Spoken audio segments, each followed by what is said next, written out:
Have you ever said yes to something before you felt ready and then just had to figure it out as you went? That's for sure how I started my businesses, and so I really relate to this episode today.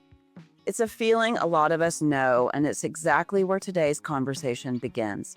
I'm sitting down with Brittanie Pate to talk about how she built her event planning and venue businesses through relationships, specifically the kind of vendor relationships that turn into real, consistent referrals.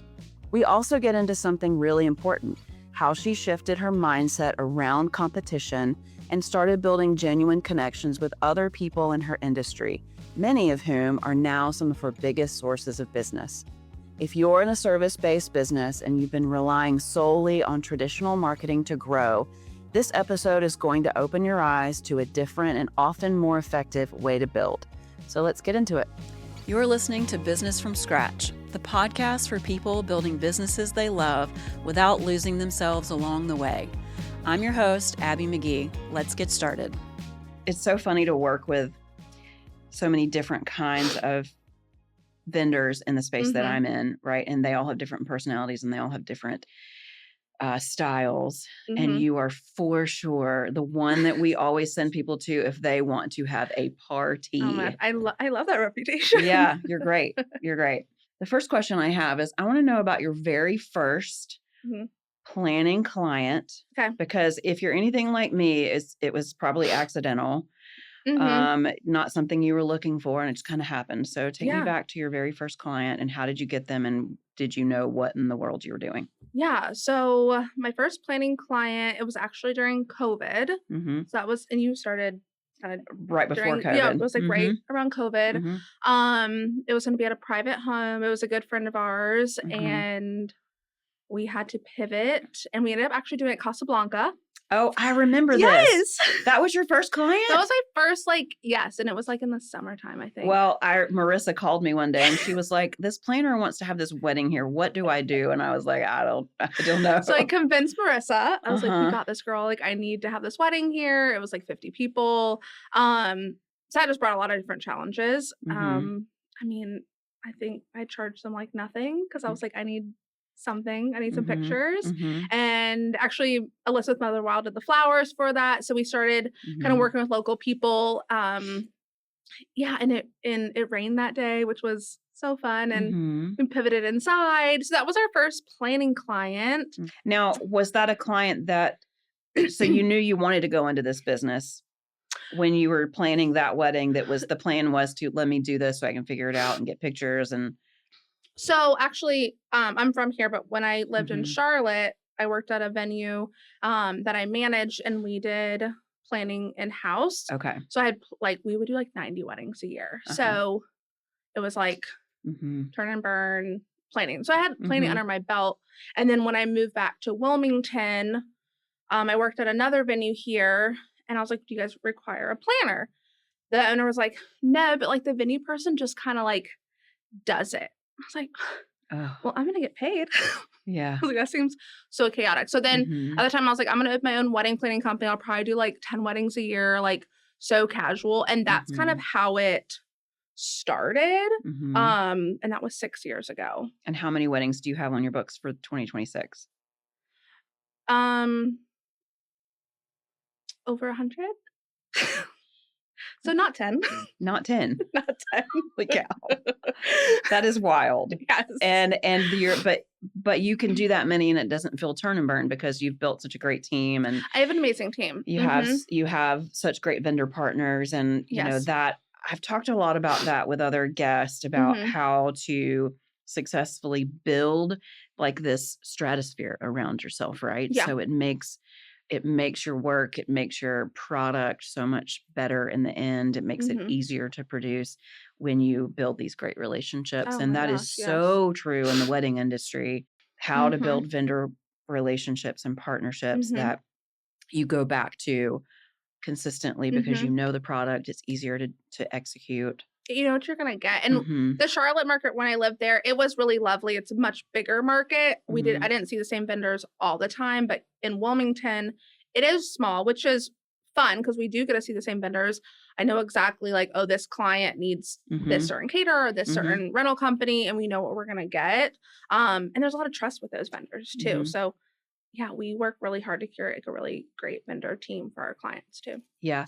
Well, and you put a lot of investment in those relationships too, just by the events you plan throughout the year that are for vendors. And I don't see that. I don't see that a lot of other planners are doing that, but you focus a lot of effort, a lot of money into cultivating those relationships. And I think it goes a long way.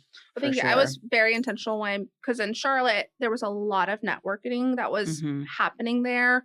And when I moved here, I was like, there's not a lot of networking. And it was just really different. And so I was like, well, who's going to do these networking events? I was like, well, I guess I'm going to really just pour into the community and just focus on like helping other vendors. Like we did a lot of styled shoots in the beginning, which are very expensive to put on, but I wanted to help venues and really get to know the community in Wilmington.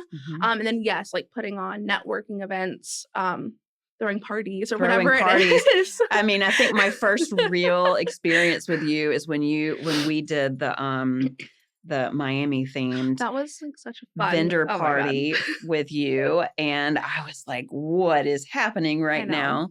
And that's when I really kind of figured out who you were as a planner.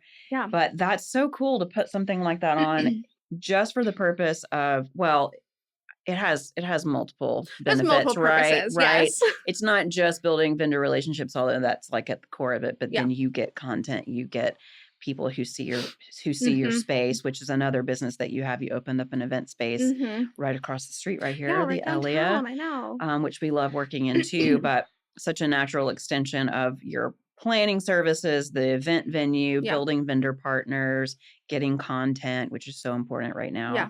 Yes. And so you were just like, that's so smart. Well, thank you. It was a lot of intention behind it, not just like a party, and which was, I mean, it was very fun. But yeah.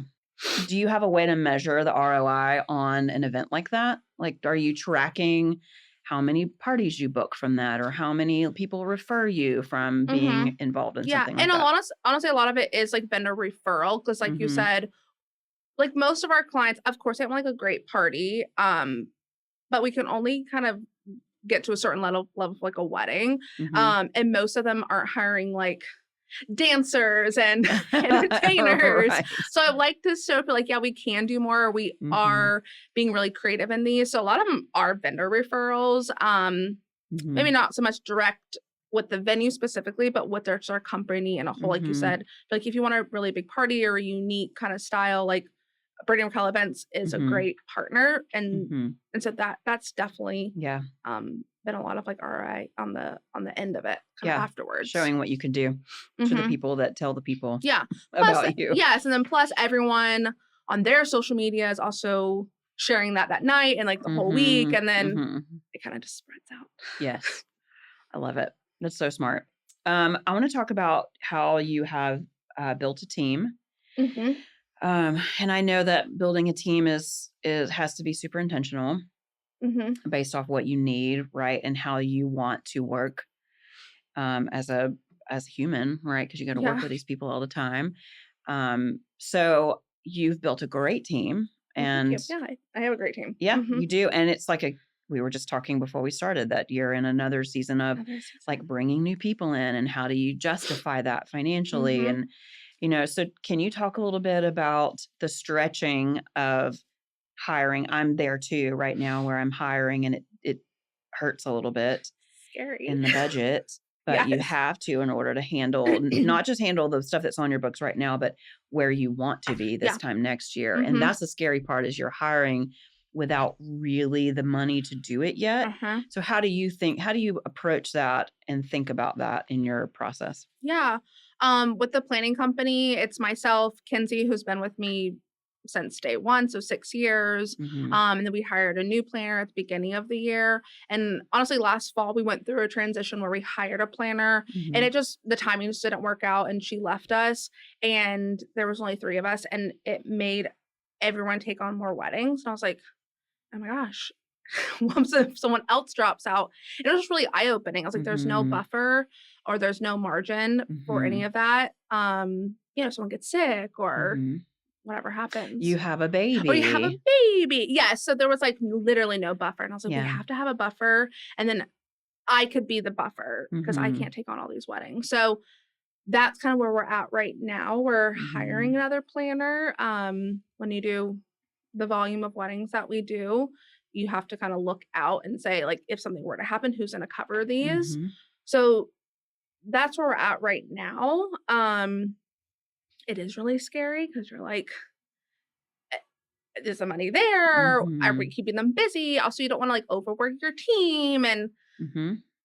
there's a lot of balance that you try to. It's it's a lot of push and pull It's a lot because of push and yeah, pull. so I've noticed that in my business when I hire out of need and planning for growth, but then as you know, we have like the slow seasons and then you've got this big team and what do you do with What do you them do and with how them? if you then fill your books to capacity based off of who you have, then Yeah, you again have no buffer. So it's like this constant it's a hire, that's fill, and and it's scary. I thought you would figure it out.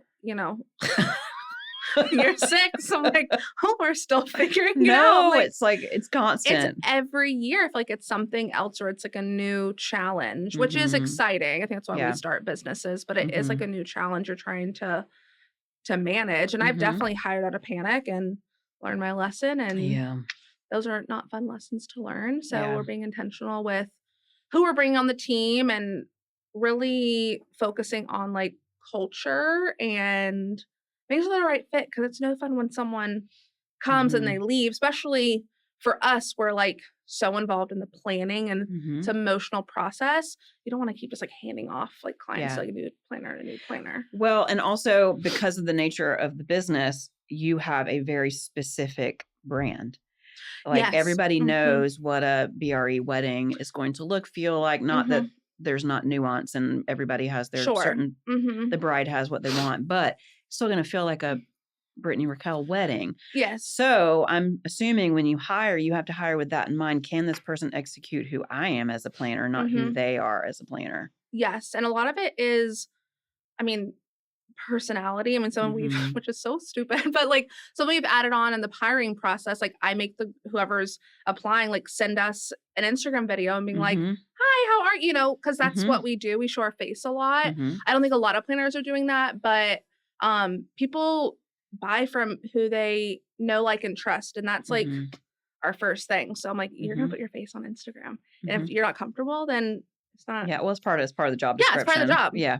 Yeah. Yeah. So I have a question that I've been seeing some people talk about this online in our industry specifically about adjusting your process mhm. for the current generation of brides. Okay. So, Yes. like, and I think this across the board in any industry Mhm. would apply, right? So right now you're probably hearing a lot from like Gen Z brides, I would assume. Mhm. And what I'm hearing is that they have a very specific set of expectations about how they're communicated with, Yeah. what they want to know, and it's very different from other generations. So Mhm. have you seen that, and are you having to adjust how you communicate from the moment they put a lead in or Yeah, an from inquiry in, how you are addressing them because of their specific set of needs. eccentricities, I guess? Yes, we definitely, I mean, clients evolve over the years and like just like trends. Right now our brides are mid 20s, Mhm. early 30s is pretty much like our Mhm. typical age range. Um Honestly, we get a lot of brides who are just like anxious about the Mhm. process and we've just had to add in a lot more touch points with those Mhm. clients. We have it's called our client lounge. We have like planning resources. So something that they can look at along the way when they're like, Mhm. we're 6 months out, like what should we Freaking be out. doing? And I'm like, Mhm. you're actually okay. But they Mhm. don't know. So just adding in more like support, which we haven't really had to do that in the past, but they're just Yeah. anxious. Yeah, I can see that. I know Emily who handles way Oh more my of the gosh. Yes. client communication than Mm-hmm. I do, but I hear her on the phone with people and, the way she has to adjust how she talks to different Yes. people and Mm-hmm. the kind of communication is wild. Yeah. And just Um, like also just like informing clients. Like, this is the price point for this. We're seeing a lot of DIY coming back. And so, which is totally fine. But there are some like we have to put some boundaries in too, because DIY is a lot. So we're just seeing a lot of that. And TikTok, a lot of girls, like I saw on TikTok, I'm like, oh, did you? Well, and there's like, tell me more. And TikTok does not give you a reference for what that costs. They're just like this beautiful wedding. And they think that, and I read an article the other day that like wedding publications are publishing like what the median price of a wedding is, but then what the pictures that they publish of weddings does not fit that budget. And so brides are coming saying, I want this kind of wedding, and they have a $30,000 budget. Well, that's a $500,000 wedding. Yeah. Or like the tablescape is, $10,000 for one table. Right. And you're like, okay, how can we recreate that maybe, but we just don't have the budget. And obviously you don't want to tell people like you don't have enough money, because that's no fun for anyone. But you have to be realistic too. Yeah. How do you work your initial budget conversations? So, and you don't have to tell me anything about how you price stuff that you don't feel comfortable with, but are you a set price for planning plus a percentage, or is that how you work it? So a couple years ago, we were just like a flat rate, and I'll talk about our full planning clients because we have a couple of different packages, but we were just like a flat rate for full planning. And then, someone says our budget is this, and this is our idea. And then it goes up, and then we're adding on this and welcome party and now the guest count. And so we were doing so much more work, but getting paid less. Less. Now it's like more hours. So after that, I was like, that's enough of that. We're not doing that anymore. So now we are at a minimum price point, flat rate, and then a percentage of someone's budget. Yeah. And I think that's scary for some. They're like, you're going to make my budget go up, or you're going to make me spend more money. And that's not it at all. A client comes to us with a set budget, and we say, okay, great. This is our budget. We will allocate the funds through your, 15, 20 vendors. And then it's always up to them how we go over budget, because we always go over budget. Because as it just things grow, their guest count, then they're like, oh, actually, like we have our money for the band or the flowers or. Yeah. So it definitely grows, and it just protects us, honestly, and our time, and make sure like we can execute like what they're wanting to do too. Yeah. I bet you had a period of transition where you had contracted with brides with that flat rate for like a year from now, and then you had changed your pricing model, but you still had to work through. We have some of that too, and it's hard. We have that's what makes it scary to book events. 2027, 2028, we're getting inquiries already. Oh, gosh. How do you even quote that 2 years from now? I don't know what the cost of beef is going to be in 2 years. No, that's hard for you guys. Yeah. Yeah. Ours is like more like labor. Yeah. Well, and that too, like what is labor going to go up, and all of the expenses, especially right now with the way everything is. But it makes it incredibly difficult to know how to price yourself in an industry where you are booking things a year, 2 years, 3 years down the road. So yeah, I think a flat rate plus a percentage is great for you. It covers your ass a little bit. Yeah. Because people in the beginning, most of our clients, they don't know how much a wedding really is. They come with an idea because maybe their friend got married, but their friend got married in a different market. Like Charleston market is very different than ours, or whatever it is. So we do obviously have to educate people along the way, or say, hey, after our first meeting, what you're describing is a budget of X. Are you comfortable there, or we need to scale back? Yeah. Have some reality checks. Yeah. It's still beautiful. It's just, what are we prioritizing? This episode is supported by Salt and Charm, the business I built long before this podcast ever existed. We offer luxury private chef experiences, full service catering, and curated weekly meal prep delivery in Wilmington and surrounding areas.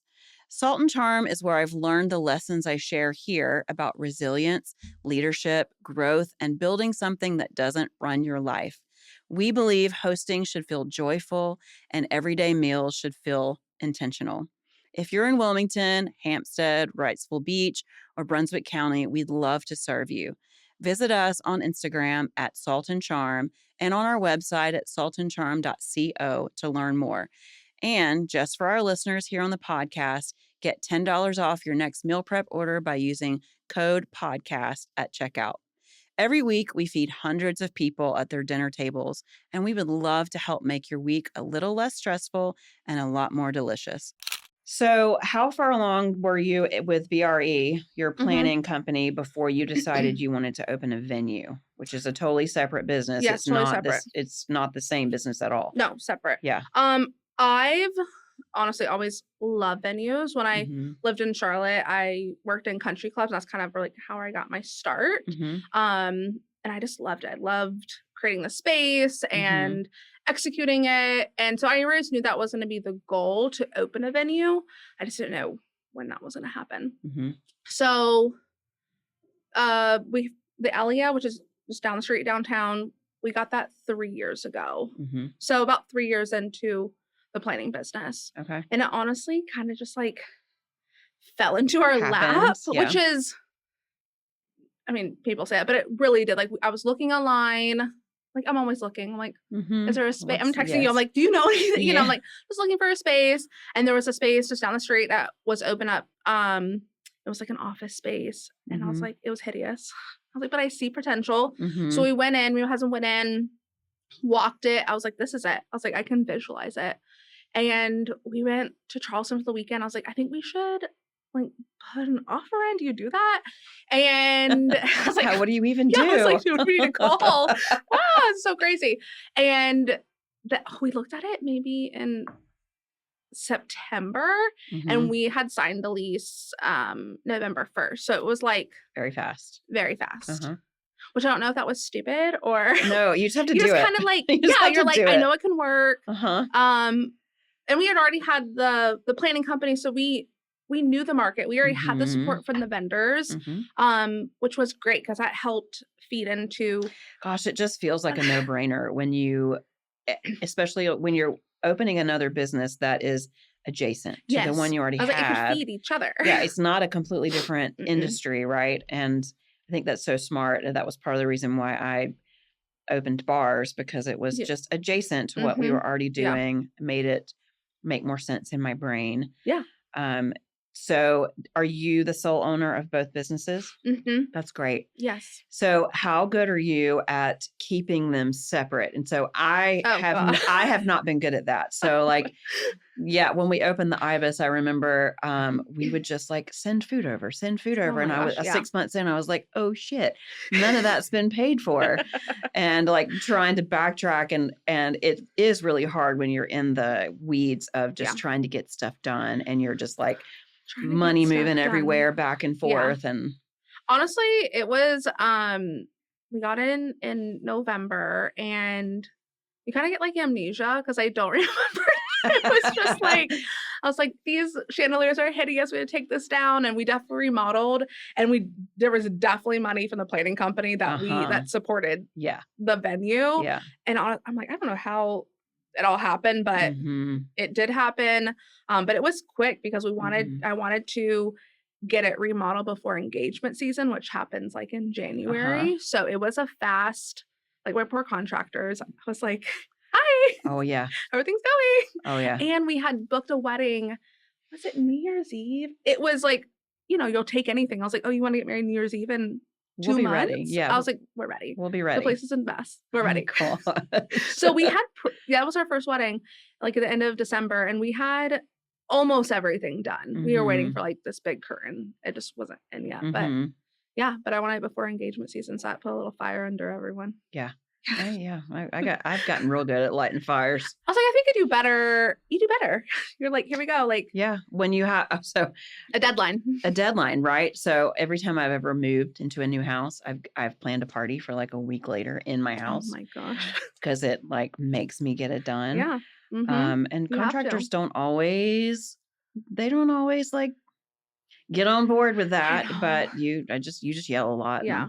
We had a great contractor, and honestly, bless him, he actually goes to my dad's church, and I don't think he knew what he was getting into with me and my mom. He was probably like, these women are a lot, and he'd be like, change this and do this, and like, you can do that, right? Here's a Pinterest picture. Because we didn't really hire a designer or anything. My mom has amazing taste, so we were going to lighting companies around town and drawing stuff. So yeah, it was fun. Yeah, I didn't hire a designer either for either one of the Yours bars. look, I mean, so pretty. And then you're like stressed out. Is this all the stuff I've picked out? Is it going to work? Is it, does this it match? makes sense in my head. And with Iva specifically, like all the furniture came in and I didn't know how to measure a space and like just know how much furniture would you fit in never there. And I know. had like 4 tables and 12 chairs left over that I had nowhere to put. That's me. I'm like, it's fine. Like Matt was like, what did you do? And I was like, I don't know. We saved money because I didn't hire a designer. So here. Exactly. I was like, we have no money. So we're going to Home Goods. Right. That's where we're at. This is what we're doing. So after you got it opened, have you figured out a way to keep your books clean, to keep it separate? Yes. Now it was always separate. Just because, I mean, honestly, from day one with the planning company, I hired a CPA because I've just had people tell me horror stories of things. So I was like, I'm not going to do that. And math is not my strong suit. Same. Like for a lot of people. So it was always very separate. So yes, from that point. But it is a lot of mixing because overlap. Yes, of course, because at that point I hadn't really no staff because I couldn't afford them, so I'm over here on the Instagram for the Elia and then over here on BRE like, what is this lady doing? She's everywhere. But I wanted that too. I wanted to create a lot of buzz with it. But now it's very separate. It's the benefit and the challenge of having separate businesses in the same industry, because there's just such a tendency to commingle and overlap and, which is good and a challenge, but it is, but you already know, like you already knew what caterers we were going to allow in. We already knew what planners we wanted to have there. For the planning side, you I knew like starting completely from nothing. No. And I knew like the flow of it because I had the planning background, which is a little bit different. I think people who open venues that don't have that, they're like, you're like trying to figure all that out. But we were very intentional of what the space could do and what limitations was too. Yeah. Let's shift gears a little bit and talk about family and business. Yeah. So you're getting ready to be a mom again. Yes. You're third. So you have a very busy life. On your other 2 are how old? I have 2 boys, so 6 and 2, and then we're having a little girl. Yay! Yes. That's so amazing. All the things have been very fun. You have 3 kids that will be 6 and under. Girl, you are very brave. So Nisha, again, you just forget. You have a kid and you're like, never again. And then 6 months later, that wasn't so bad. Done. This is it. It's the same with businesses. Like, it's the worst when you're trying to get something new open and you just think you're not going to survive it. And then it gets open and you're like, look what I made. I know. And then you're like, what's next? What's next? Yes, let's do this again. That wasn't so bad. Yeah. What are some ways that you stay sane and set boundaries so that you can be a mom, you can be a wife, you can be a daughter, you can be a friend, all of these things, and run the empire that you run? Yeah. Well, my husband has been very, like, the biggest supporter. So he has supported me, and my family also has supported me along the way. I mean, really growing up, my dad was a pastor. My other papa was also a pastor. And then my papa in Florida, like, he had a bike shop. So a lot of entrepreneurship, risk was like, people were like, oh, what's the worst that could happen? We're encouraged to do like whatever we felt like we could do. So along the way, I'm like, let's just try it out. So we have the support of the family and we have amazing friends. But my husband has been separate. And then recently in October, he quit his job. Now he's over at the Elia, which I don't think I even told you. I didn't know that. So that's been okay. Yeah, so he is in the business, which I've always wanted him to be in the business, but he does not come from hospitality background. He's very like a risk thing. He's like, oh my God, so scary. So it's been really fun having him, and he does like maintenance and operations, and he's kind of had his little. That's great. Now. Yeah, so it's been fun to do that together recently. Do you find that, along with the amazing blessing that is to work with your husband, that then you go home and like, how do you not talk about business? I mean, that was just a couple months ago, so we are still in that, but we're like learning stuff together, and we're trying to keep it separate. But really, we don't see each other during the day because he's like doing his stuff. I'm like on the planning side. I'm with the team. So when we get home, I'm like, what did you do today? What did you do today? So it still feels like we are at separate jobs. Like I'll see him in passing kind of thing. That's great. Yeah, That's and great. it just has more flexibility. I mean, we have the Mhm. kids. He's able to pick our boys up early and go to the park, and, Mhm. it's when you work for yourself, it's just so different. Yeah, you can kinda create the schedule that you need, for the most part. Yeah, but then the, other side is, like, there's an emergency, we're there. So Mhm. it's, it's a give and take. Mhm. Mhm. Have you had to or are you able to put some different ways of support in your personal life to, like, take some things off your plate? Like, are you outsourcing some, task that Yeah. you would normally be able to do and you just can't?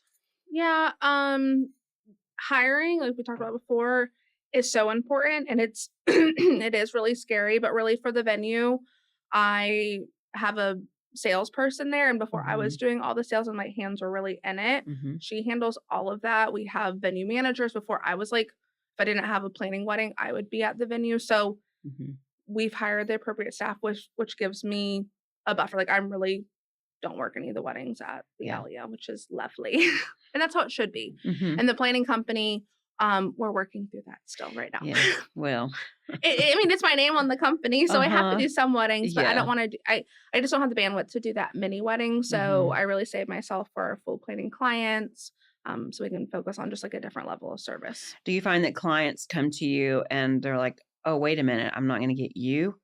Do you have those I conversations? was I heard a coach a couple years ago for the planning, and she was like, "You should be really nervous because your name's on there." She's like, "But if you show your employees, they won't be always expecting you." So that was another reason why, like, Mhm. Kinsey's on the Instagram and Maddie is, and Mhm. obviously I am too, but it's not like a surprise. Like, Right. they'll get one of us, Mhm. but it's a never promise me.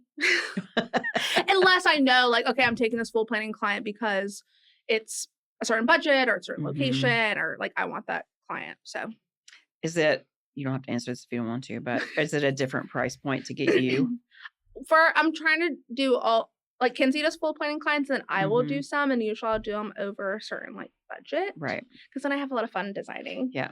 and that's where I want to kind of live in the creative space. Yeah. That's great when you can finally get to that place in your business Yeah, that you have the ability to do the option to do that yeah, instead of having to hustle so hard and do everything yourself. But hmm to build a reputation and to build a staff, a team up enough that you can trust them and then you yeah, can take what you want and say no to what you hmm want. And that's really what you worked so hard for those first few years to yeah. I be able to mean, get there. am I still doing like wedding management, like our lower package? Mhm. Yes, I am. Mhm. But we've really implemented our processes. Like every planner plans the same. So if there's an emergency, any of us can step in and know exactly what's going on. So I think Mhm. that helps with like building a team and like trusting that your team is representing you well and your company well too. Mhm.